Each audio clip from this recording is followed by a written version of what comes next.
Hey everyone, this is Elenbaas from Nightlight Astrology, and today we are going to be taking a look at some of the questions that you have sent in since our last Q&A episode. So I've titled these episodes "Reading Your Questions," and then I've organized the episodes, or this is only our second one. So what I've been doing is I've been organizing the episodes according to like types of questions that all kind of complement or go together. And for this one, a lot of you, I aggregated questions that a lot of you were directing not only toward me, but toward Ashley and me together. Some individually for Ashley, some for us as a married couple. And I thought they would make kind of a fun episode, and it's always fun to have Ashley on. So that is what we're going to do today. Before we get into it, as always, don't forget to like and subscribe, share your comments and reflections. And if you have more questions for future episodes, feel free to drop those in the comment section. We have someone who collects them for us. You can find transcripts of any of my daily talks on the website, nightlightastrology.com, where next week we will be starting to promote my fall program, Ancient Astrology for the Modern Mystic. You can go and start learning more about that now before promotion officially begins next week by going over to the website, nightlightastrology.com, and checking out the courses page. Go to the first year program, Ancient Astrology for the Modern Mystic, to learn more. Or for more information on any of our programs, you can check out the course list there. My readings are also, the wait time has been coming down because we've restructured the way that the scheduling is working. So you also have less long to wait for a birth chart reading. If you want to sign up for one, you can do that over there on the website as well. Any questions, email us, info@nightlightastrology.com. Well, on that note, I'm very happy to have Ashley, my lovely wife, back on the show today. Hey. Hello. Good to be back. Yeah, it's good to have you back. And you know, the fun thing is that I know what these questions are, but I have hid them. Ashley does not know what they are. And that, but by the way, I have not. I've deliberately not sat down and like written out my answers or anything, just so that way it's a level playing field. So that Ashley and I both have not had any time to prep, and that makes it kind of fun. So we've got 10 questions that you guys have. Today we're going to be reading your questions, doing our best to answer them. And I think that this is fun because we can talk a little bit about astrology. We can talk about herbs. We can talk about all the topics that you guys are curious to hear us speak to. And thank you to everybody who submitted these questions. And again, if you ever have a question you'd like to submit, you can just throw it in the chat box and just mark that it's for a future Q&A episode. Just let us know that that's what you're asking. And then we aggregate those. And then occasionally we're doing these episodes because frankly, you guys send in questions year round, and there's just no way that I can respond emails, Instagram, texts, all these different things. So this is kind of a way of making sure that we also acknowledge and honor. You guys are asking really nice questions. And as people that you listen to, you listen to my channel regularly, a lot of you guys do, or semi-regularly, you want to know a little bit more about the people that you're listening to, or you want to ask our opinions about different topics in astrology. So today we're focusing on questions that you sent us about marriage, family, business, and spirituality, and really the intersection of all of those things. And that's probably most of you guys know or seem to have known who wrote in these questions that Ashley and I have been together since 2011 and owned a yoga studio for almost a decade, and then have still continued to run our businesses together. Our yoga studio was called Sky House Yoga, but it was kind of an umbrella for Nightlight Astrology and Ashley's herbal medicine, Sky House Herbs. And then we had yoga offerings and facilitated all sorts of classes and different practitioners in our yoga studio. So a lot of these questions come from those of you who know that we have a background running a business together as a married couple. And they were really, I thought, really some thoughtful questions that came in. But then there's some fun individual questions that you had for each of us individually. So I've kind of broken it up and we'll kind of alternate answering some of your questions as well. You ready? Ready. Let's do this. All right, let's do it. All right, question number one. I have to question the premise of this question. What goes into a successful, healthy marriage from your perspective? Now, this person, I'm summarizing what people wrote in, and this was a question that has been repeated in a number of different ways. And first of all, for all of those of you out there who seem to think that Ashley and I have a healthy marriage, that's very flattering. Thank you. I don't know. We are not qualified to speak as experts of some kind of perfect, I just, first of all, will just say that's very flattering. Those of you who asked this type of question for us, I think we probably have just as many problems and challenges as most couples who are on the path of marriage. So I don't want to answer this question from some kind of delusional place that, we're, you know what I mean? So, Yeah. but I don't know. I mean, I'll let Ashley start. What do you think? Well, let's put it this way. Yeah. Success is a relative term, right? Mhm. So Yeah. health might be, I like the word health a little bit better Sure. insofar as we've had a healthy marriage. And I think both of us agree that our marriages, we've been blessed with a pretty healthy marriage. What are some of the things that you think have gone into it? And I'll give my perspective too. Sure. I think one of the main things is that we really like each other and we're interested in each other. I mean, when I first met you, I thought what the kinds of things you were into and interested in and the way you articulated yourself, you were just an interesting person and an attractive person. And I feel like that interest has never, it's never waned. Like we've always had this curiosity about each other and interest and liking each other. I feel like that's been really big. And then I think another thing is we've been pretty adaptable over the years. And I think that for me is something that I've seen, we've had to work on. I think sometimes it's like there's a part of each of us that wants to kind of stay in the way things were, but life as we know, like it Right. doesn't stop changing. So you have to adapt. And I feel like in our marriage, we've been able to make changes, like Mhm. hard changes, like closing down our yoga studio. That was not an easy choice, but we could both see, and I think we communicated really well. Like, okay, this isn't working anymore. We need to make a choice. We need to adapt to what's different, which for us was having children, really changed the way we ran our business. And then, during the pandemic, we realized where we were living wasn't conducive to our souls and who we are and the way and the pace that we want to live. And so we made some hard choices of moving and relocating our family and Yep. adapting to what those changing needs were. So I think, to start us off, I think those like liking each other, having, being able to adapt and change together, like Mhm. changing as a unit and talking that through. I think that's been, really key and what's been going really well for us, like those Yeah. are, I think, yeah, support our strengths. To me, there's like different ingredients can make for a healthy relationship, and not everyone needs the same ingredients. Mm, So, like maybe for us, it's been, I think it's one thing that I would say is probably important for most relationships is that there be just that kind of chemical attraction, like that you're attracted to one another, because that goes a long way when it comes to affection and romance and just attraction. Is probably an ingredient that I would say, like, and if I look at my clients over the years, like when I see people who seem to have healthy relationships, one thing that's there is they seem to be perpetually attracted to their partner.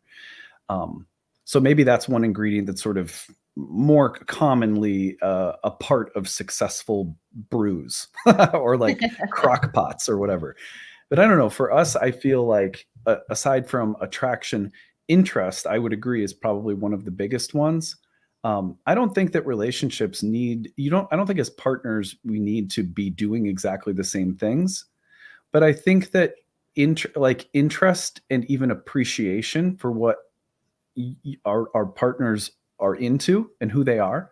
Like, because I feel the same way. Like I was like, I'm coming from the world of entheogens and plant medicine, and I'm into astrology, and I meet an herbalist who's into yoga, and they're not exactly the same things, but there was like, oh, I really appreciate what you like and what you study and what you're good at, and stuff like that. In addition to being attracted to you as a person, and like, I think, yeah, interest is probably a big one for us. We've always been really interested. I would say though, for us, like one of the themes that, because my mom once asked me this question, she was like, she was, just saying, you guys are doing so well. It was really nice. Like you guys are good parents. Like it's hard being married. You guys are doing a nice job. What do you think about your relationship? Is kind of an ally, or like, what's your, what's the ally that helps you? And I was like, honestly, one thing about Ashley and I that's pretty consistent, not perfect, because there are times where both of us are stubborn and like one is like, oh, I just have to be right. I can't be wrong in this situation.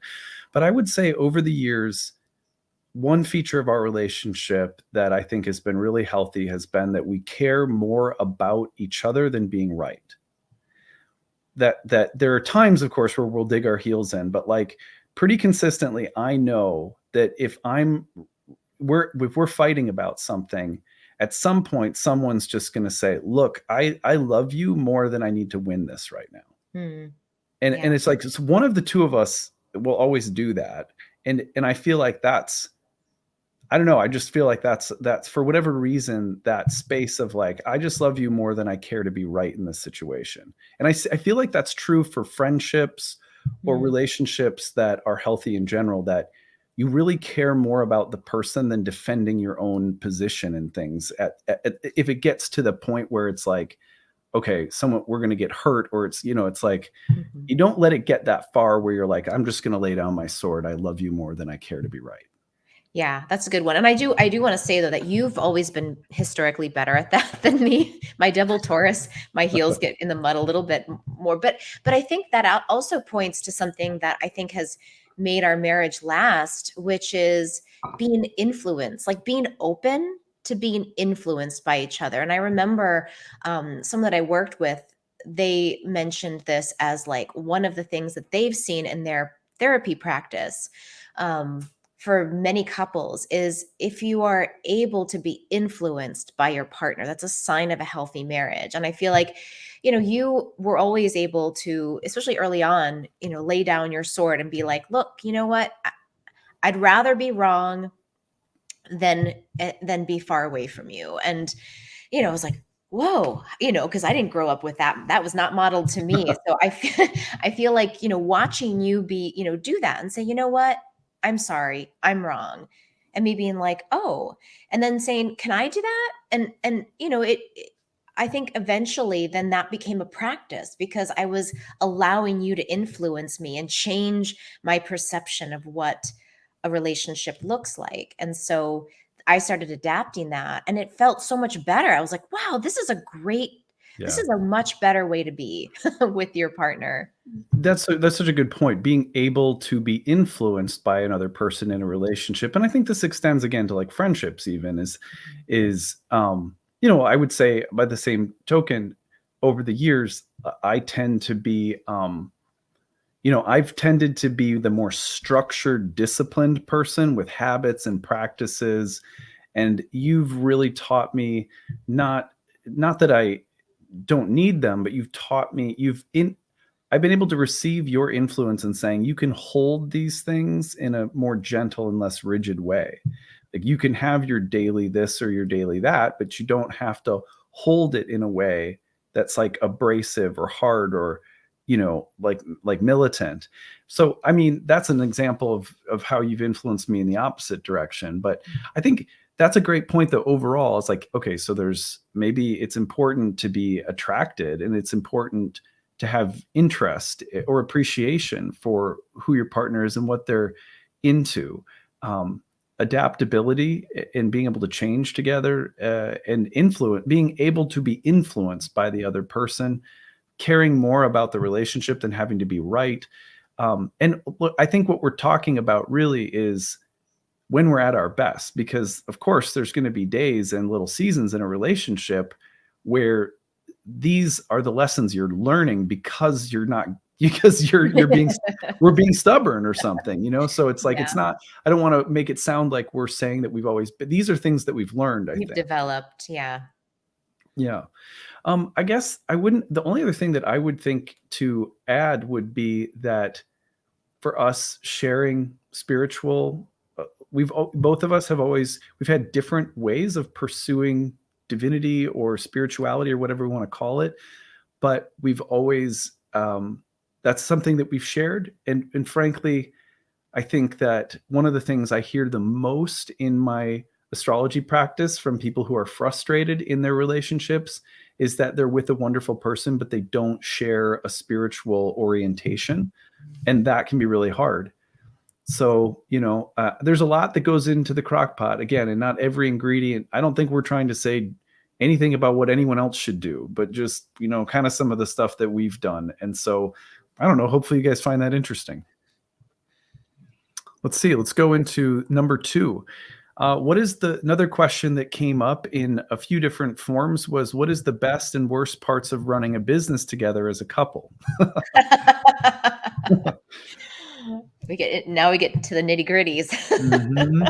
Yeah. Well, I'll start with what the best is. Okay. I think the best is that if you not everyone's meant, like, every relationship is meant to do that, first of all. And, like, I don't think it's some ideal that's like, ooh, and I really, really don't like, over the years, sometimes because we've had a business together, people have called us a power couple. Yeah. I loathe that description because we're not, like, I would say that our desire to work together hasn't been like, let's join forces and conquer the world. Exactly. It's been more like, this is fun. Like, let's Yeah. keep having fun together.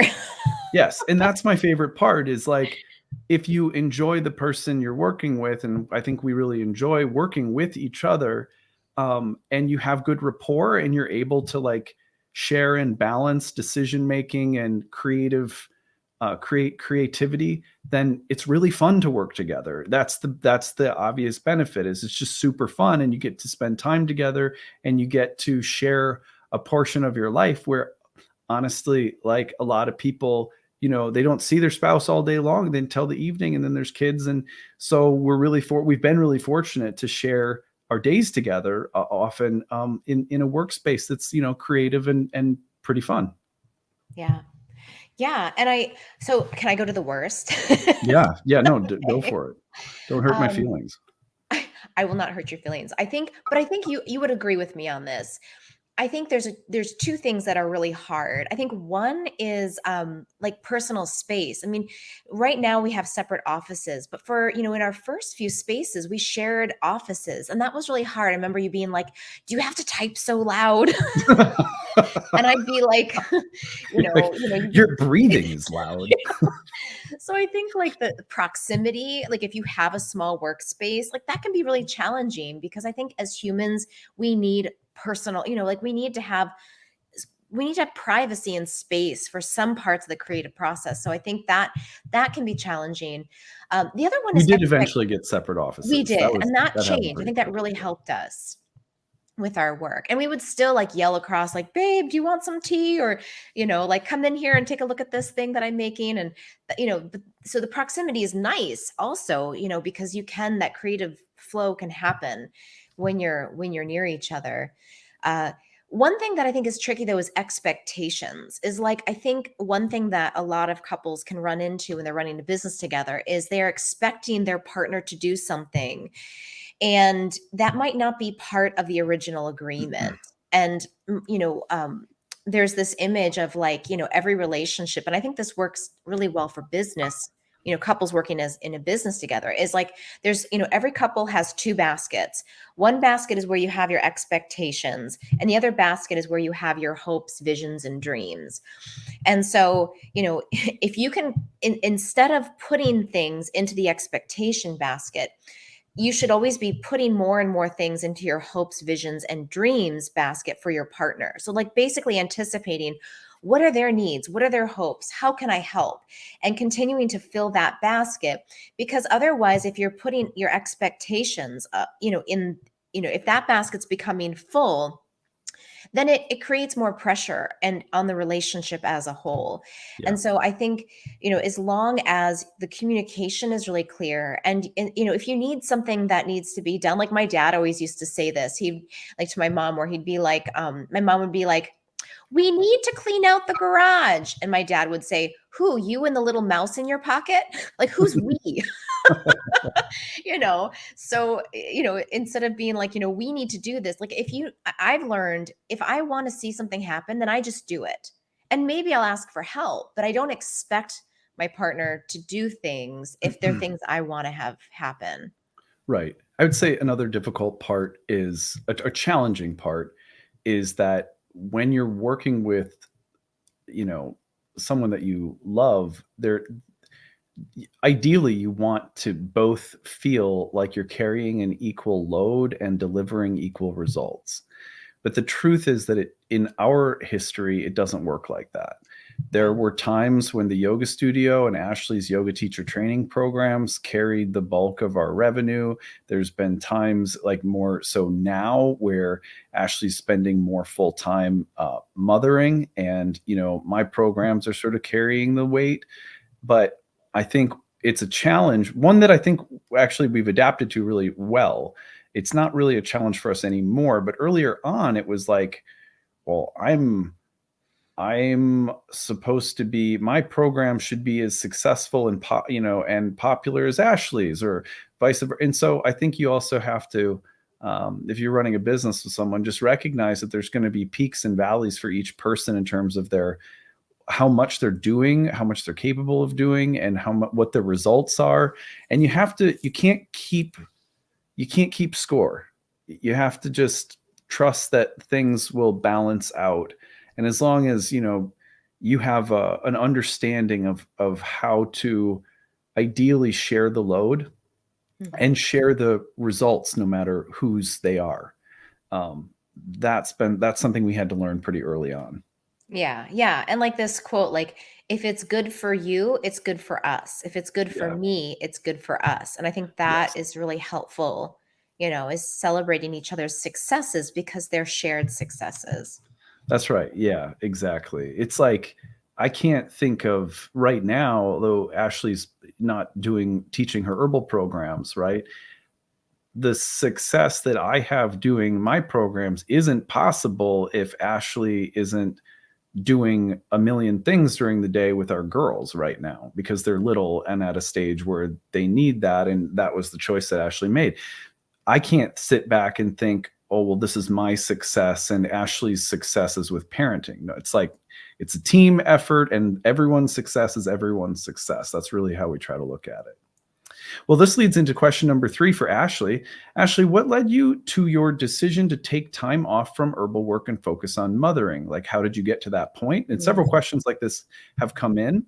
And also follow-up questions, which some people asked, some people didn't, but I thought I'd include, which was, do you ever regret it? Do you ever regret not having kids, but do you ever regret taking, basically, pulling back on the amount of work you were doing to focus on mothering? But what are your thoughts on Mhm. these questions? Yeah, well, for me, it was just a matter like work home balance and self-care balance too. And I've always been a very ambitious person. I have got what, Mercury, Mars, and Venus all in Aries. And so In your 10th house. in my 10th house. So I've always been a very ambitious, driven, want to be successful, want to do work in communities. And so when I had kids, it really humbled me. I was like, wow, I can't do it all at the level that I want to do it. And so I think it was a gradual process for me. It wasn't like one day I was like, okay, I've got to change gears. It was really more kind of like the way water wears away a stone. As I was paying more attention to myself and my rhythms and my relationships with my husband, with my kids, and with the business, it was like slowly all the signs were saying, less, you got to take this one off now. Okay, no more teacher training programs. Got it. Okay, well, now we're going to move everything herbally online. Okay, now we're going to close down the physical studio. Okay, so it was like slowly over time, I was letting things go off my plate. And I know not for for some people that work full time, it might be more like a yes or no. It might be like I'm either working or I'm not. But for me, it was a gradual process because everything I do has to be slow.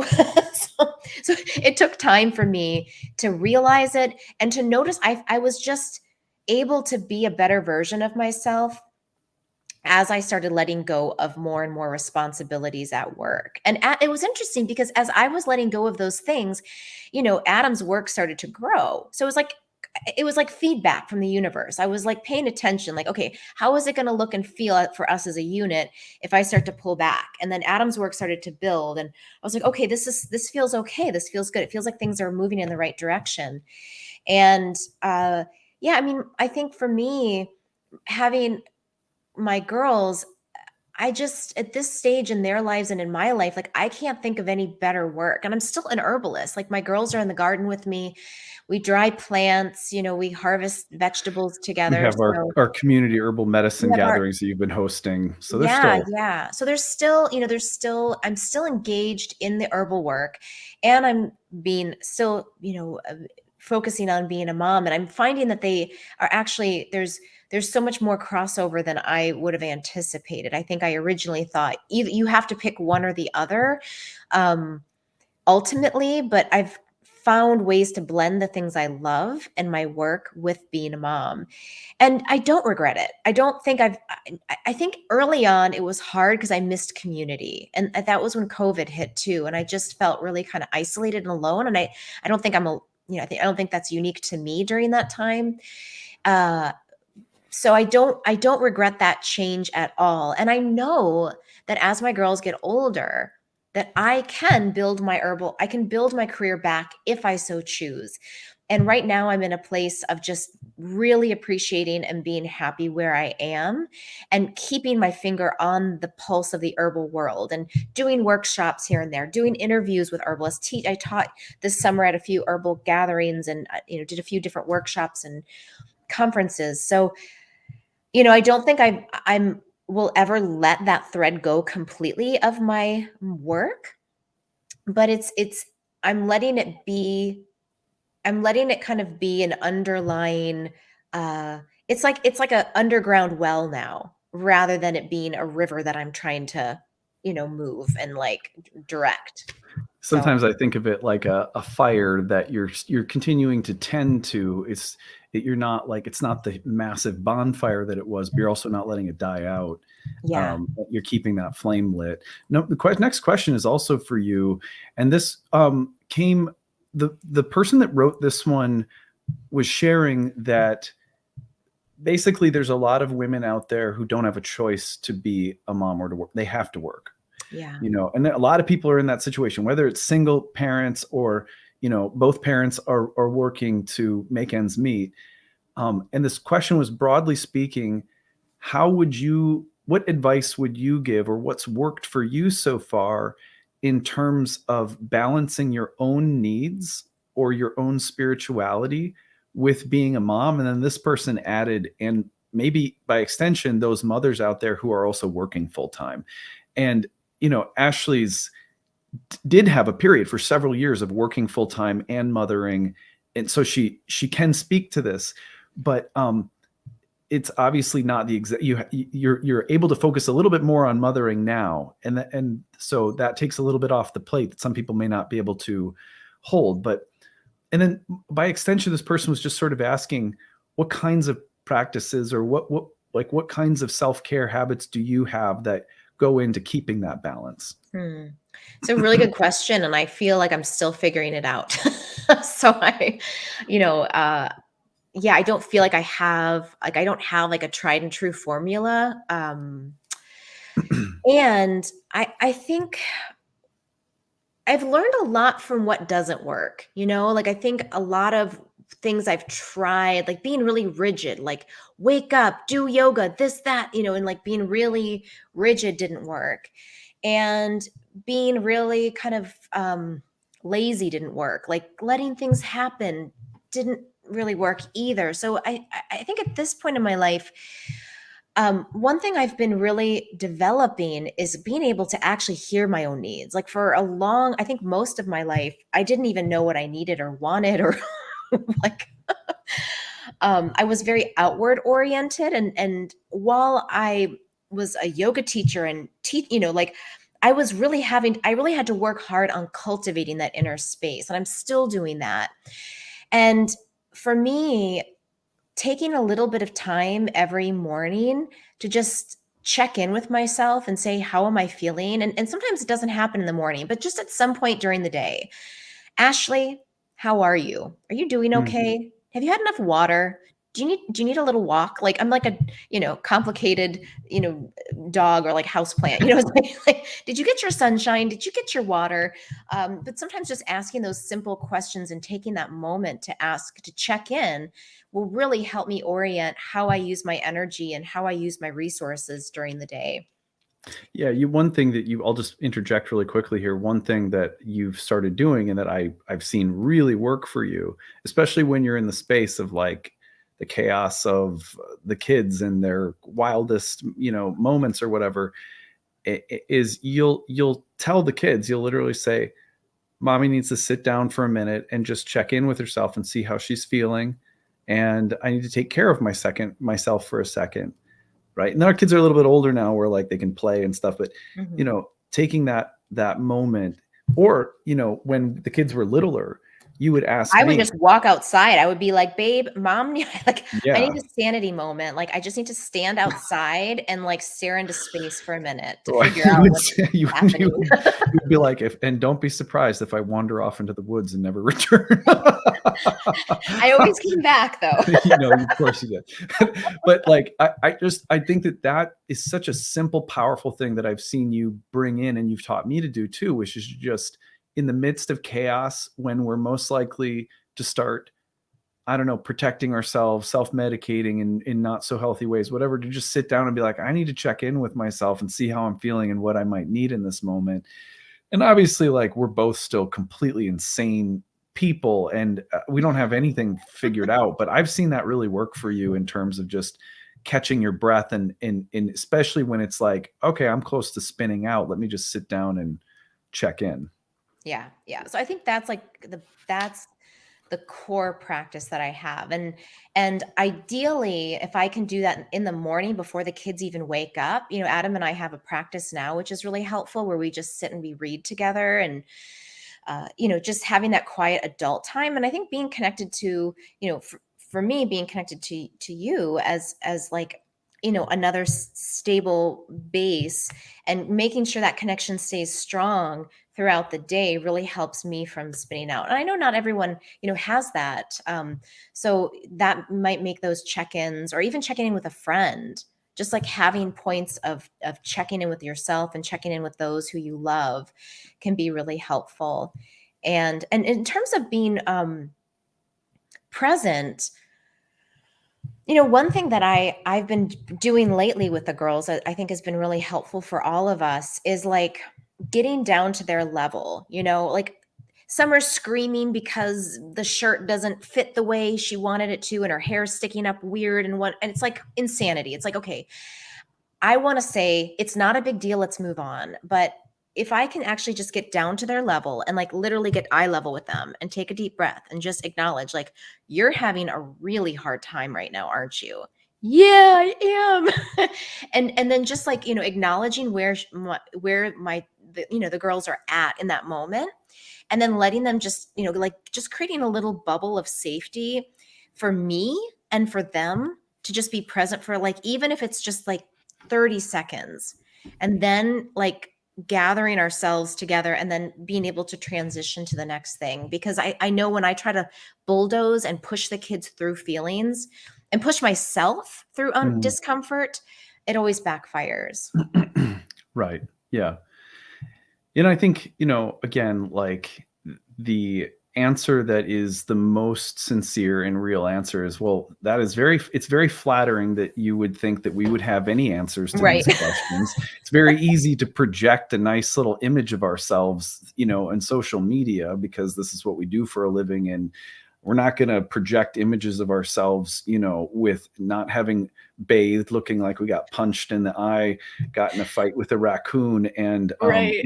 are screaming at our own kids or whatever, like. Or like what But happened yesterday in the carpool line. I lost the plot for a minute. yeah, I spun out, and it's like, but the thing is that was thank that you was for that was a low acknowledging that, by the way. that was a low moment for me. And then, after I had my total meltdown, then, when we got home, I just said, I said to the kids, I'm sorry. You know what? Like, mom really freaked out.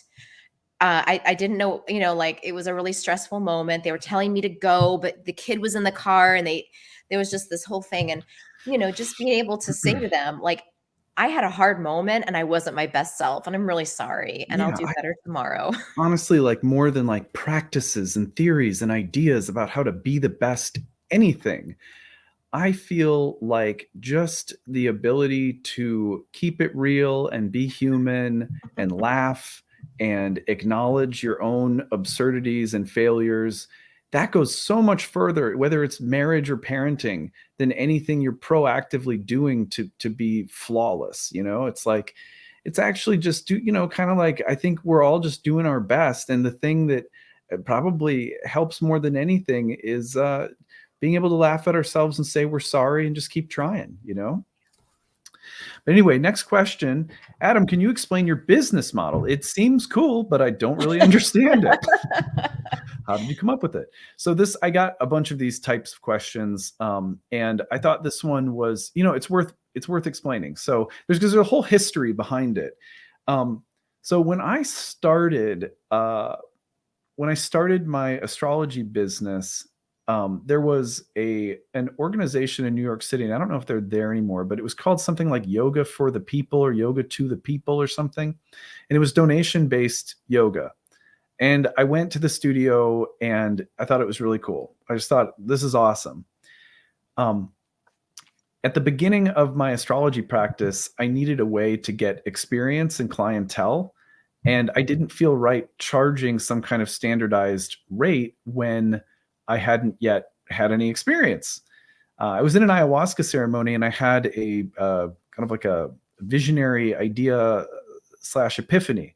I recalled in this kind of memory in the ceremony going to the University of Minnesota and letting the dental students do my teeth cleaning. Or my mom took us there when I was a kid and let the students do our teeth cleaning, and it was free, or it was like discounted or something. So anyway, I had this memory in the ayahuasca ceremony, and I was in the stage where I was contemplating my business model. And I was getting a lot of advice from different people about what to do. Some really good advice from my astrology teachers at the time and so forth. And I just decided, in order to gather experience, I'm going to do donation-based readings. I'm going to do 500 of them. And once I get to 500, like, I'll set a rate. And then I figured every so often, as I get more experience and the years go by and I feel comfortable, like, I'll raise my rate. So that's kind of how it started. But then I started teaching classes, and the community classes that I was teaching it was really sort of a meetup group. And so I made the tuition set your own fee, monthly fee. I had a suggested scale, right? But you could set your own fee, and you paid that, and everyone was aware that a significant portion of that went to covering the rent for the place that I rented in New York City for the class itself, right? And so that allowed for just a very wide range of people to study astrology, because astrology courses can be really expensive. And so I just started realizing that, oh, you know what? Part of my dharma as an astrologer is going to be that for as long as I'm doing this, whatever services I'm providing, I want there to be flexibility so that nobody is priced out. Like, I'm a business, I'm trying to earn money, I'm trying to make a living, I'm an entrepreneur, I'm not trying to hide that or anything. That's for me, that's a part of what I'm about. But I don't have any background in business, right? So it's been I like the astrology. The business part has been like something I've had to learn.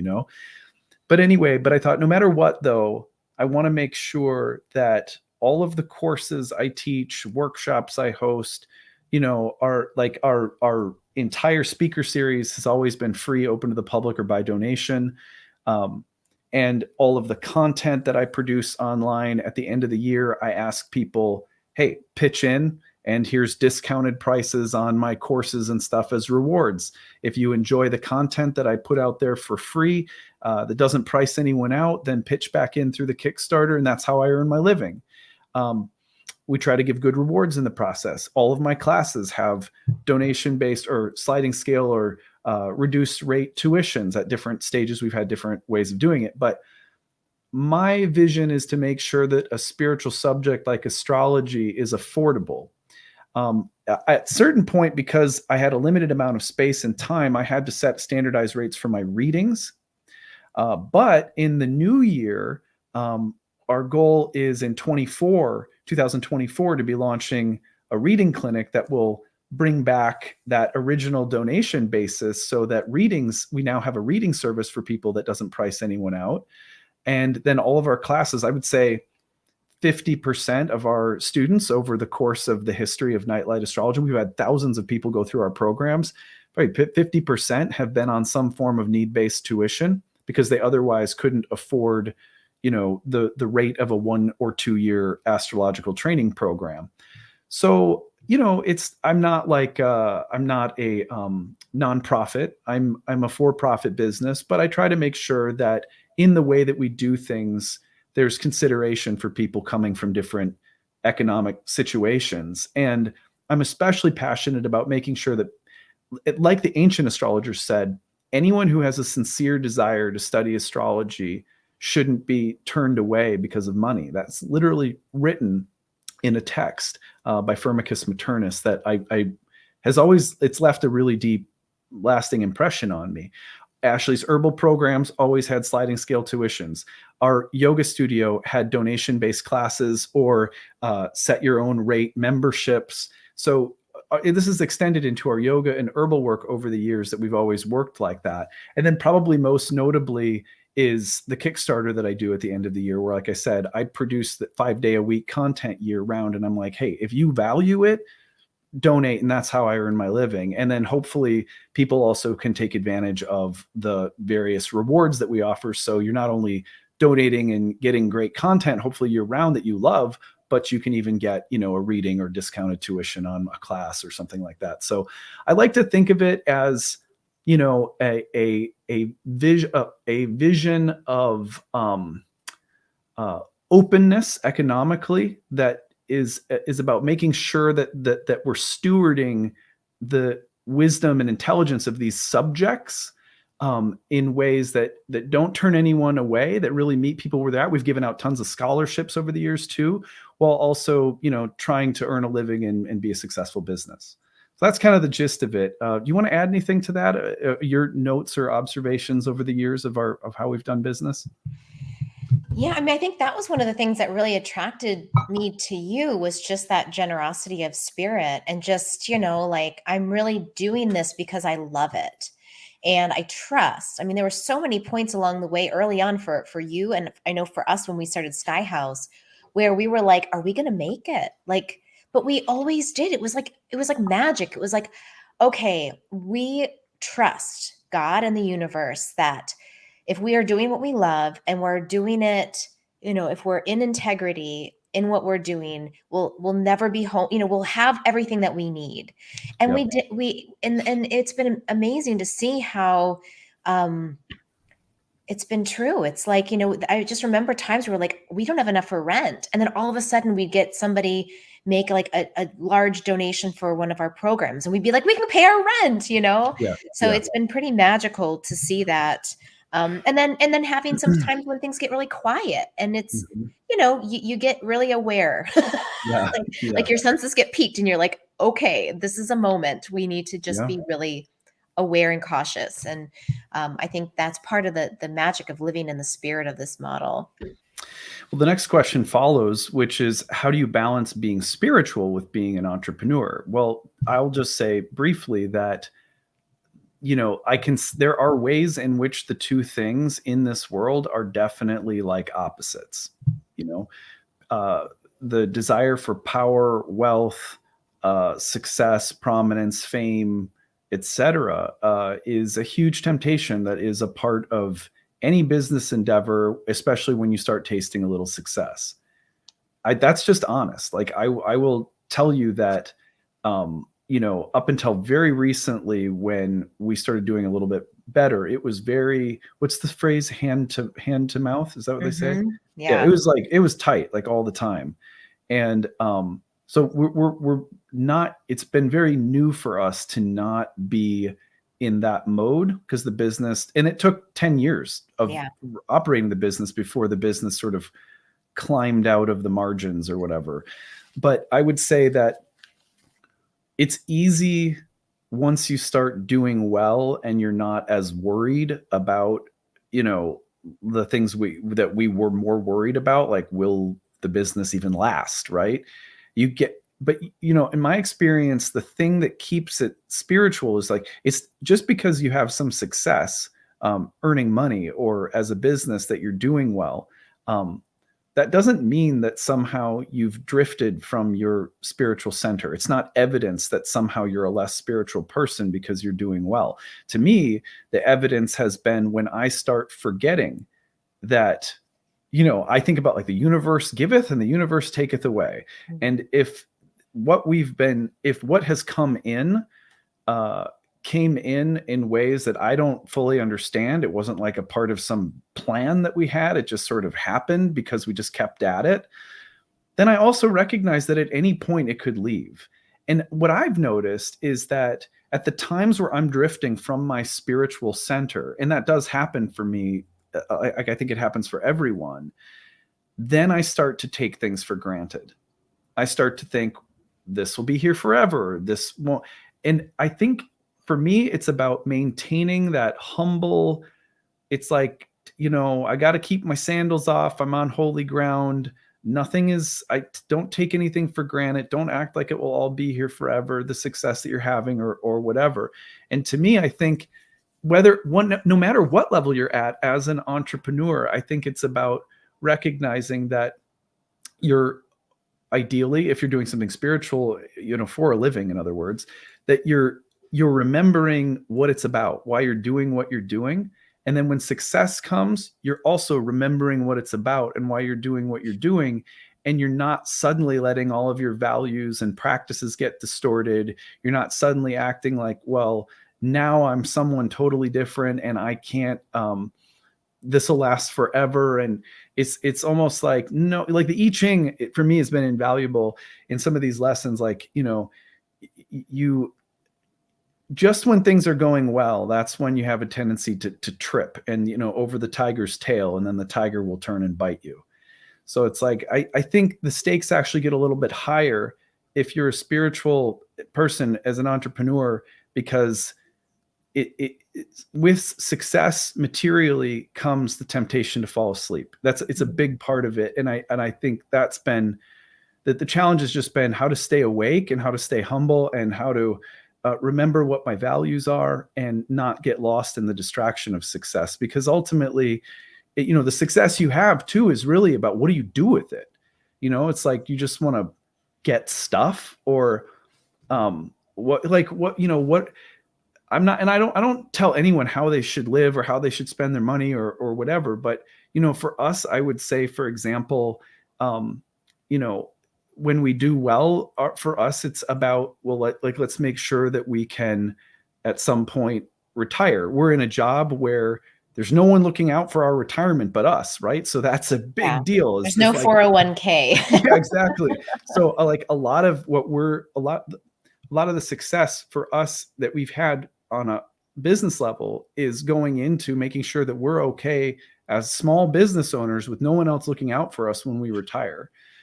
So I mean, that's like one thing that to me is like an appropriate use of success. And there's other examples too: education, spiritual experience, taking care of our family, making sure that we have some quality times together as a family, doing things that are nourishing for our spirits as a family, going to Ashley's herbal conference as a family in Colorado, that, you know, these kinds of things. So I think it's like, success isn't the enemy of spirituality. It only is if you don't take that success and feed it right back into the same values that were a part of any success you had in the first place. Yeah. I love that. And I think too,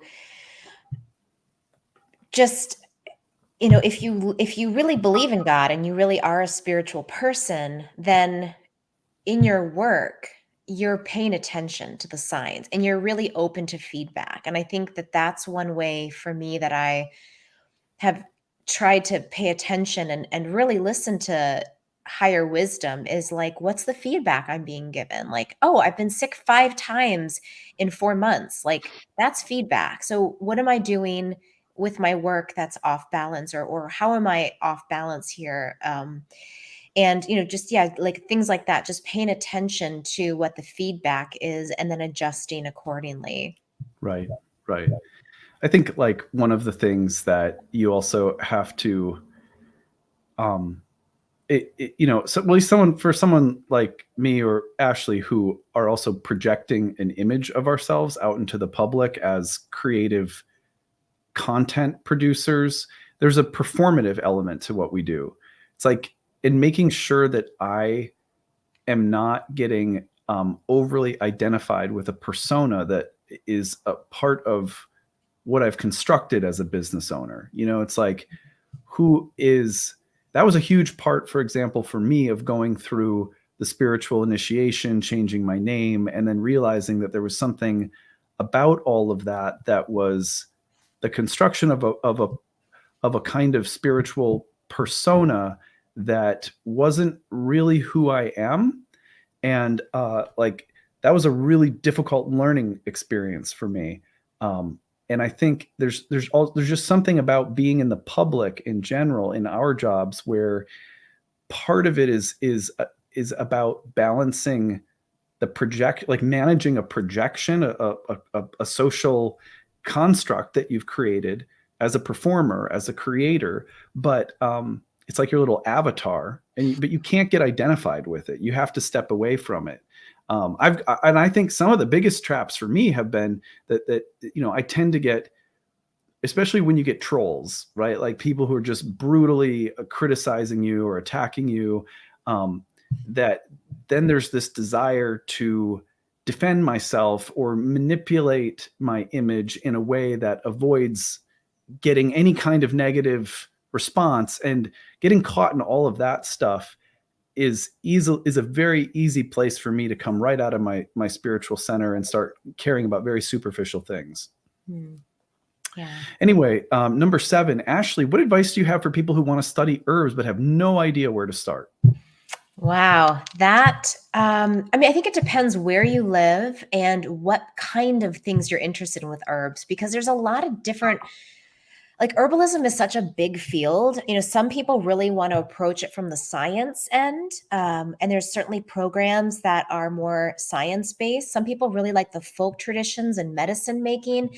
That one's a lot easier to learn at home on your own through home courses and self study and taking online apprenticeships.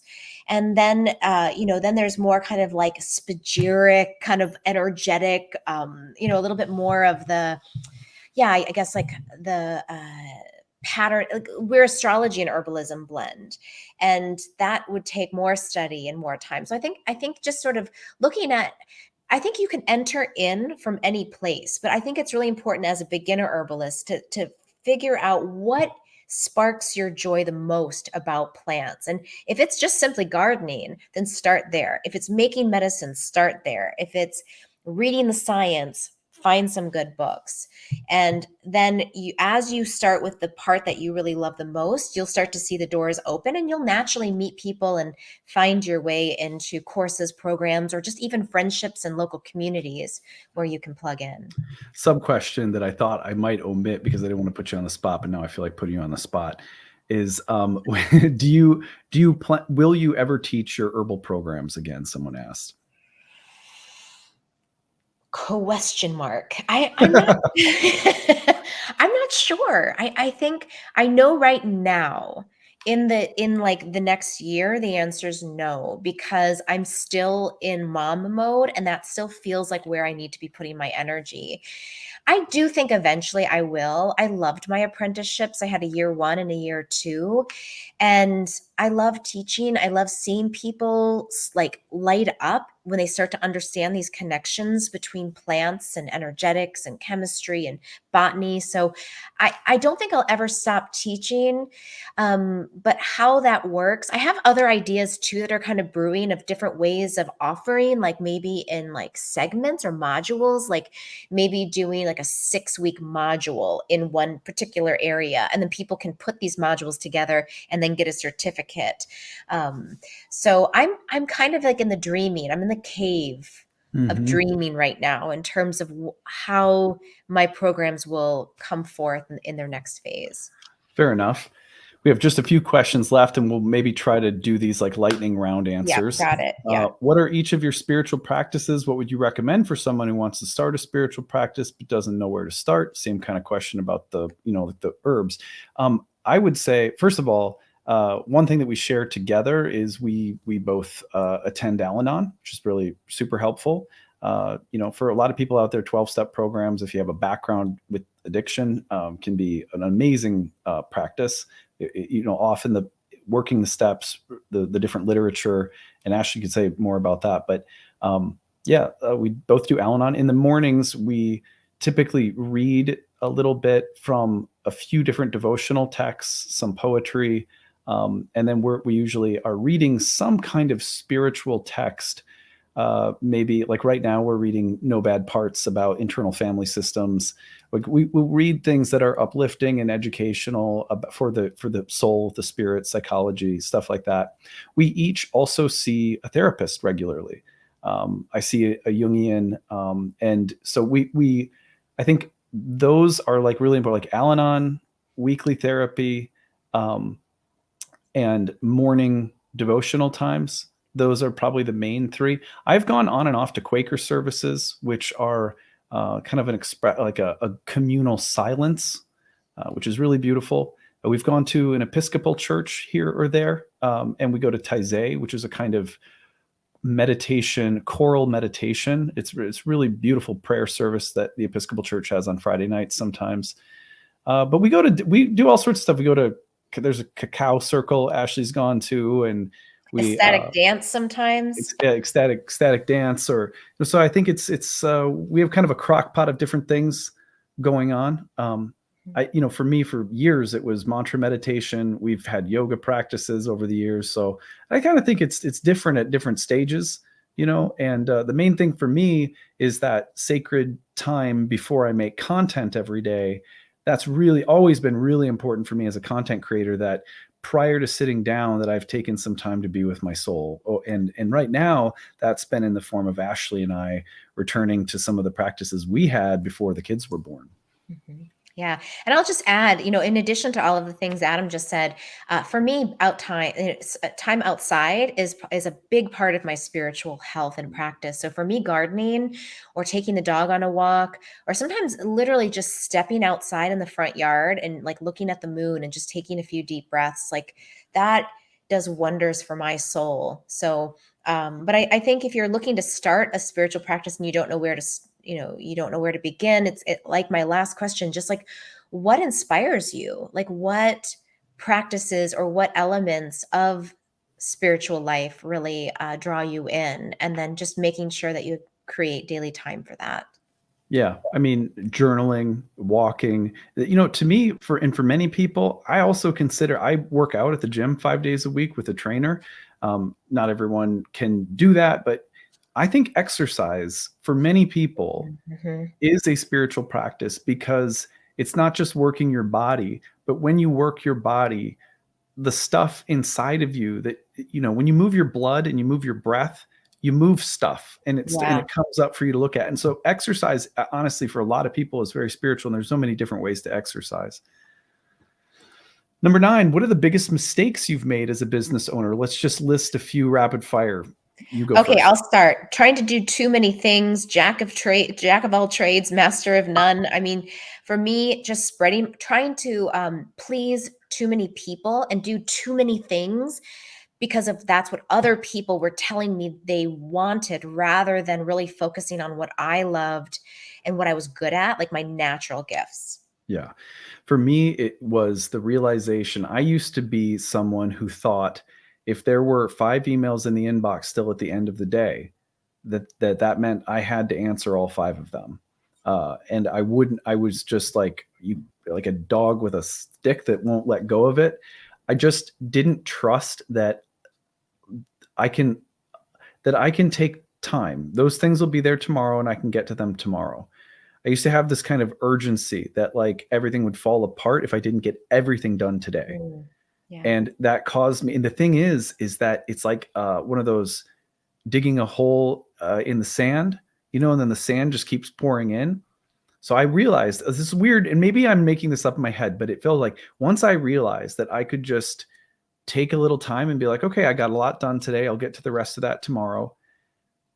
Because if I emptied everything, by the time I woke up, there'd be a new set of things that would take just as long. It was that there was no end to it. And so I realized that like there's never going to be I can't get everything done, and because there's just going to be more. So now I've just found more spaciousness, and I'm not like obsessive about having to get everything done because I can't feel complete until it is, because I've realized it's just neurotic and there's always going to be more. So I just take my time more. Number 10, last but not least, who are your favorite thinkers, artists, musicians? And then someone else asked, what are your favorite TVs, books, or movies?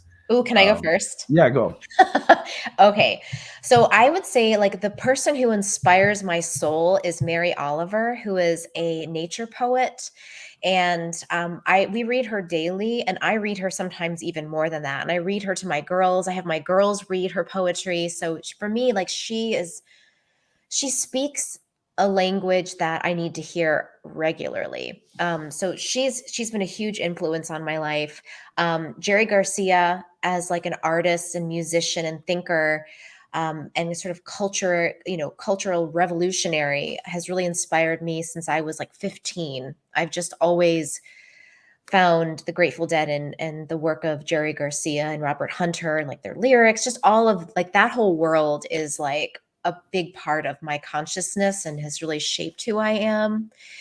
And I think also Matthew Wood, I studied, when I studied herbalism, it was more scientifically based. And I felt like there was a part that was never really like the more magical and energetic part of herbalism, and that the herbalism that was connected to the old way of thinking about plants. And so when I started studying with Matthew Wood in 2000, and what did it have been, 9 or 10, then it just blew my mind open. And I have all of his books. Since I've studied with him, I've sat at his feet, I've sat in circles. I've actually, Adam and I've had him on our podcast before.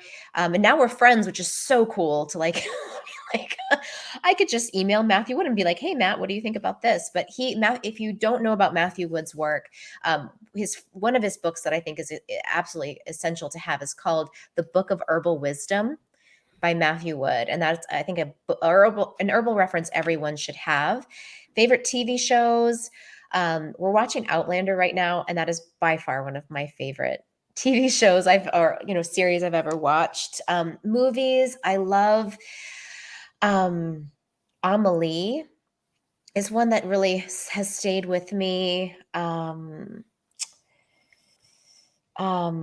I love Totoro, My Neighbor Totoro. It's an animated movie, but that one, like I could watch that one a million times and never get sick of it. So I could go on, but I know I want to leave time for Adam. So, well, I haven't sat at James Hillman's feet. That would be fun to do that, but James Hillman is like definitely my favorite thinker. I have sat with Ashley on the floor listening in a circle, listening to Matthew Wood talking. He is super cool, I have to say, as an herbalist. Really like him. Let's see. Yeah, James Hillman would be probably my favorite thinker of all time at this point. But I back in the day, it was Alan Watts, Terence McKenna, the psychedelic crew of thinkers. They made a big impact on me. Yeah, favorite artists and musicians. Gosh, I'm not really someone who knows a lot about art. I'm just like, that's pretty, like but when it comes to musicians, like earlier on, Tom York and Radiohead was easily one of my favorites. A friend of mine got me into him, and yeah, just really deep appreciation for his music. Ashley's just gotten me into the Grateful Dead, as you all know from the million Grateful Dead shirts I now wear like a total poser. Yeah, the Grateful Dead, I think, they're the band that has made the biggest impact on me most recently. Like, I sort of am in awe that I never had gotten into them before. Like, it's sort of like this mind-blowing revelation for me because I love them now. Sting has always been a huge favorite of mine, but Crosby, Stills, Nash, and lots of like Neil Young, and so there's like a bunch of classic. I used to love the Smashing Pumpkins. They were one of my favorites. Anyway, favorite TV shows. I loved Game of Thrones up until the end. That was like one of my favorite series of all times. But I love Outlander's really cool. I loved Breaking Bad. That was one of I really, really enjoyed. I loved the Ozarks. Oh, that was really good. That was a cool show. Sopranos, there's others too, but I liked Arrested Development. That was a favorite show. If any of you guys ever saw that. But anyway, movies of all time: Lord of the Rings, Star Wars, Goonies, Stand By Me, which is probably an all-time favorite. Dead Poets Society. I don't know. There's others. Books. Gosh, yeah, Lord of the Rings, the Narnia Chronicles. Those are like staples. Yeah, I'm trying to think.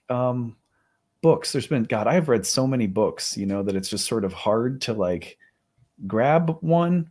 I loved Walt Whitman. Like Walt Whitman poetry has always meant a great deal to me.